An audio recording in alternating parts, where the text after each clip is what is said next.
In this video, we're going to talk about Season 1, Episode 14 of Star Trek Discovery, The War Without, The War Within. And before I get into that, I promise this is not going to just become the Star Trek Discovery review channel. I have a lot more pop culture and political videos in the works, so if you're getting sick of Discovery, don't worry, I'll be doing some new content with some different subjects soon. I'm going to be tackling a review of Season 2 and 3 of Deep Space Nine. I'm going to do some more stuff on the Orville. I might do a review of Final Space when that comes out. I'll probably be doing a trailer review soon. And I will be doing a trailer reaction to the new trailer for the new Han Solo movie because I actually have not seen that. So if you're tired of Star Trek Discovery, don't worry, we'll have some new content soon. But that is not this video. In this video we are going to talk about this episode because I had a lot of mixed feelings about this episode and I felt a lot of frustration while watching this episode because in my opinion it is another one of the worst episodes of Star Trek Discovery so far. There were so many problems with this episode that I think it really undermined the good parts of this episode, and there were a few good parts. So this will be your one and only spoiler warning. If you have not seen this episode, I'm going to talk about stuff that happens in it, so go watch it. Or just watch my video and save yourself the trouble.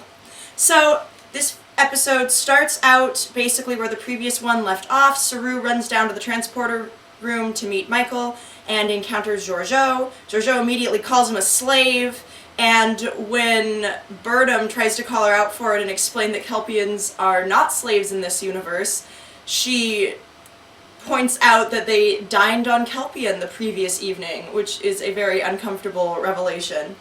Georgiou is transported to quarters, and her presence is classified to the transporter officer on pain of treason, and Saru basically accuses Michael of lying, and Michael immediately apologizes and explains she just wanted to spare his feelings, and that's that. That plot goes absolutely nowhere.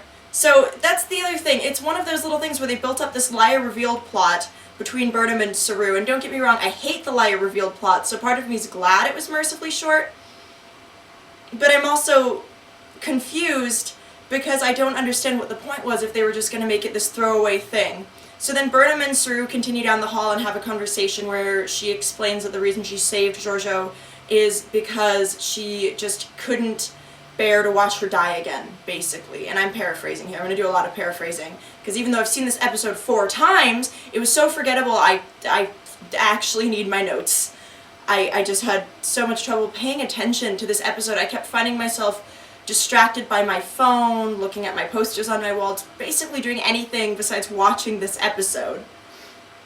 So Saru gets called to sickbay, and Michael basically explains that she doesn't want to see Ash Tyler after Saru gets really gung-ho about her presence helping him heal, and he doesn't force her to go, so he goes and sees Tyler alone. And we get this scene that should be really emotionally impactful where he asks Tyler what happened to him and Tyler starts recounting the surgery.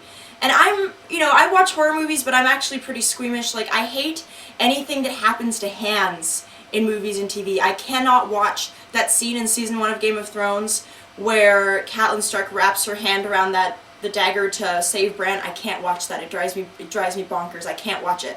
So the description of having your fingers filed down should be something that just traumatizes me. It should be something very impactful to me, but they don't really show you anything. They don't give him very much emotion. It's almost deadpan the way he talks about it.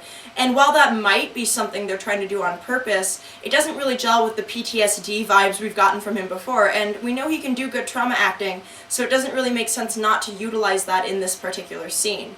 He then confesses to his crimes, killing Culber, attempting to kill Burnham, and Saru basically says that since Spock is dead and Tyler isn't, Tyler can have his freedom, but his privileges will be restricted. You better believe it. And of course Tyler talks about L'Rell and Vok being in love, but who cares? We already knew that, so who cares? Literally no one. The only thing it could possibly matter for is if they're going to bring Vok back again, which I am so expecting, but I'm not even a little bit excited for, because they just ended that plot so easily. You know, they cut off the thread of that plot so easily, and Star Trek Discovery doesn't let you do anything easily. So then they're back on the bridge, and Cornwell and Sarek board Discovery with a small landing party. And Sarek immediately does a mind meld with Saru to figure out what's going on, and he, discovers the revelation that Discovery has been through an ordeal. And I have an issue with this episode. We see a lot of Sarek, and he's too emotional in many different points in this episode. I know we see him a little emotional later on in that one TNG episode, but he was horribly sick and old at that point. And so it feels really weird and contrived to have all these emotional moments with him at this point. Then they do a tactical briefing where they discuss how the Klingon factions have been carving up Federation territory just for funsies to show their strength and to gain dominance. And Sarek makes a really emotional argument about why they need to classify the mirror universe so people won't attempt to get there to find lost loved ones, spouses, children, and whatnot.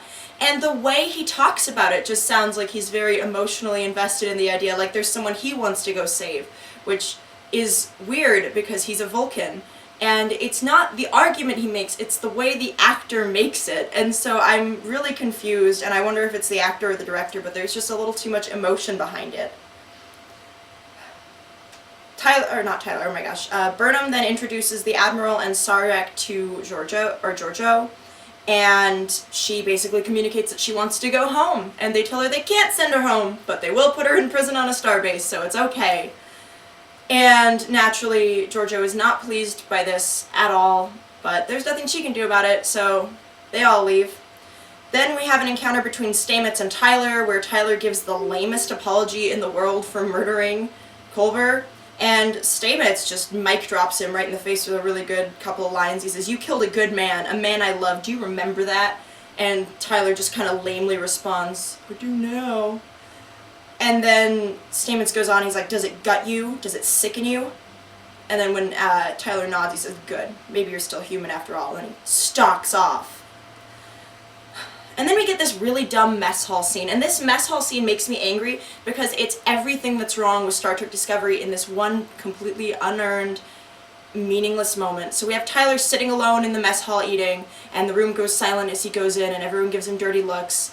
And then Tilly picks up her tray and walks over and sits down across from him. And then Detmer, whose name I had to look up on IMDb because even though it's mentioned in the episode, she's still not a character. The discount 7 of 9 with the big things on her head. Yeah, she sits down too, and then a whole cadre of unnamed crewmen come to stand around them and laugh and smile. And a scene like this in Star Trek Voyager or TNG or Deep Space Nine would feel earned because these characters all know each other. These characters have established relationships. They have a consistent line of characters that we all know in depth. We're 14 episodes in, I don't know anyone. I know maybe 4 or 5 different people on Discovery at this point because they keep killing off the few characters you do know. And they don't really bother to build up the few characters we do have. And I think part of it is this weird way they've decided to center the entire series around Michael Burnham. And don't get me wrong, I actually am not a Michael Burnham hater in the way some people are. I think she can be a little bit of a poorly written character, but I really like Sonequa Martin Green and I think she does a good job. But because the series always focuses on Michael and all the drama and intrigue in Michael's life, you totally lose sight of the entire rest of the ship and the entire rest of the crew. The only other characters on board that are actual characters at all are Saru, Stamets, and Tilly, and that's it. And I guess Tyler, but he's just inconsistent and alternates between being relatively compelling and an actual brick. So, there's that.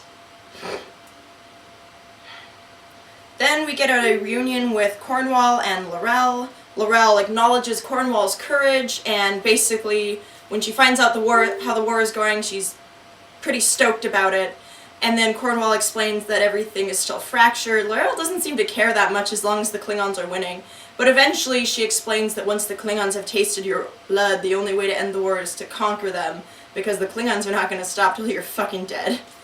And so we basically get the exact same advice again when Michael goes to Giorgio and asks her how she defeated the Klingons in her universe. And she gets the suggestion to go attack the home planet and basically tear them out at the root. They have a conference call with a bunch of holograms to confirm this plan after Burnham brings it to Cornwall. And we get a discount Pegasus plot where they plan to fly Discovery inside a planet. And okay, like, I know that they're only doing this for the cool shot, and I know nothing's going to go wrong, but that just makes it kind of a boring, pointless, weird reason to have to do something like that with Discovery. It doesn't, it's so unnecessary is the thing. It just feels unnecessary. So then Stamets decides he's going to do a Grow Your Own Spores Pinterest DIY so that they'll be able to jump inside the planet. And he and Tilly start planning what they're going to do and, you know, fondling the sample that they have. Then we get an encounter between Sarek and Georgiou where they basically argue about who raised the better Michael. And then Georgiou offers to destroy the Klingons in exchange for her freedom, and for some reason it seems like Sarek is totally willing to take her at her word on this. Then we get an emotional goodbye between Sarek and Burnham, and it's very emotional. You know, he puts his hand on her shoulder, there's lots of eye contact and sad mugging, and, you know, logic dictates that every goodbye may be our last goodbye, or whatever. And we get this other moment where he basically tells her, do not regret loving someone. And again, it's this emotional moment between them.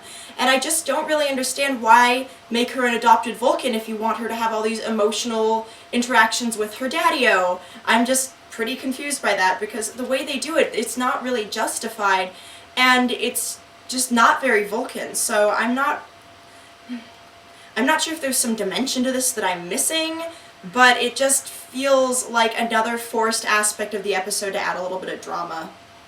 Then there's a scene where the spore growth is successful, and we get all these cool shots of spores being deposited on the moon, and the spores growing, and the computer counting up the spore growth percentage, and it's all very exciting. But then we immediately cut to Burnham and Tyler, and we get some good emotion from Burnham in this scene, but Tyler just comes off as an asshole. So they're basically talking about, you know, how he tried to kill her, and so how she's having trouble being around him now, and how traumatized she is, and he's basically saying that he can't get through this without her, and, you know, the rest of the crew's being nice to him, why isn't she? And she very emotionally explains why, and then she talks about her own situation where she did the mutiny and she was in prison and she had to go through this solitary, difficult growth process. And I think that that was a good thing to add, because it adds more dimension to her character. And she, you know, tells Tyler that it's solitary, and then says that letting him go is a hard thing to do, and then she walks out, oh, and they both cry and stuff. So it's an okay scene, but I just Tyler comes off as an asshole, a total asshole.